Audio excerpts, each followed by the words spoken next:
Being objective means presenting both sides of the argument, resulting in a fair documentary.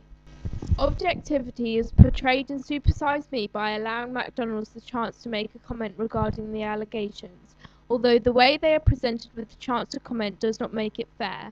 Hi Lisa, it's Morgan Spurlock calling. Hi Morgan, how are you? I'm doing good, how are you? I'm okay. Good, so you got my email? Yes, I got your email. Okay. And I'm circulating it around. Okay. I don't have an answer for you. Any idea when you think you might? Probably in the next day or two. Bowling for Columbine demonstrates objectivity by presenting arguments for and against guns. For example, when Michael Moore is interviewing the men with normal jobs about why guns are a positive thing, this is showing the for argument.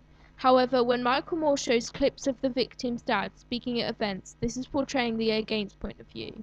This is an American tradition. It's an American responsibility to be armed. If you're not armed, you're not responsible. Who's going to defend your kids? The cops? The federal government? No, none of them. It's your job to defend you and yours. If you don't do it, you're in dereliction of duty as an American, period.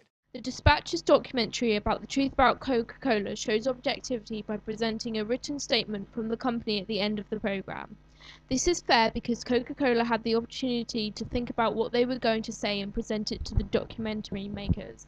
The opposite view is presented when a local is interviewed and tells of how the company are ruining their water supply. It is very important to demonstrate objectivity in a documentary if you want to be fair. If the subject you are documenting has a bad bias effect on you, then it is highly unlikely that your documentary will be objective. Subjectivity means gaining only a one-sided opinion on a matter, therefore creating an unfair documentary.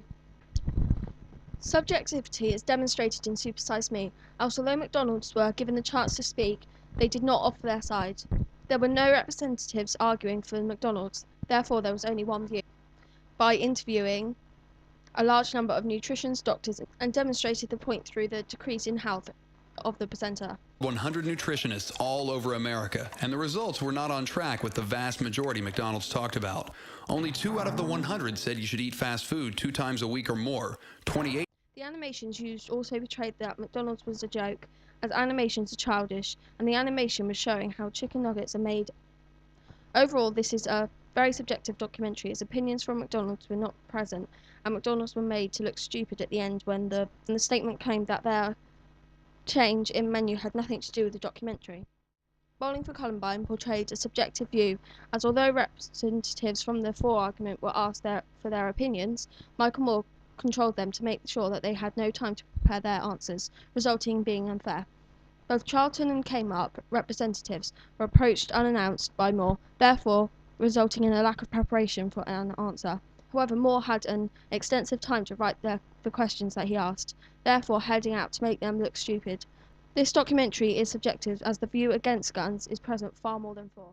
The Awful Truth is a highly subjective documentary, as it only shows the opinion that black people will always be targets to the police, but the police are never given the chance to contradict this opinion. Although the police officers are stood right by where Michael Moore is filming, and Moore even makes fun of them by presenting them with a homemade picture board, they are never given the chance to speak or to justify their actions. This is in no way fair nor objective, especially on a matter as controversial as this, and Moore sets out to make the police look stupid by doing everything like demonstrations right under their noses. Being impartial means presenting the opinions from people who have earned the right to speak, for example, presenting both sides of the argument. Impartiality is demonstrated in Supersize Me by using professional doctors and nutritionists in the interviews. In Bowling for Columbine, impartiality is demonstrated by interviewing the police when they were talking about the amount of gun crime.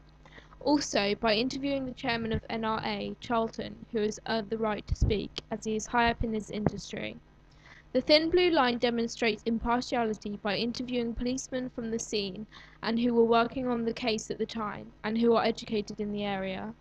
Having impartial opinions convinces the audience that the facts are more reliable, as these speakers have earned the right and are educated in the area to speak.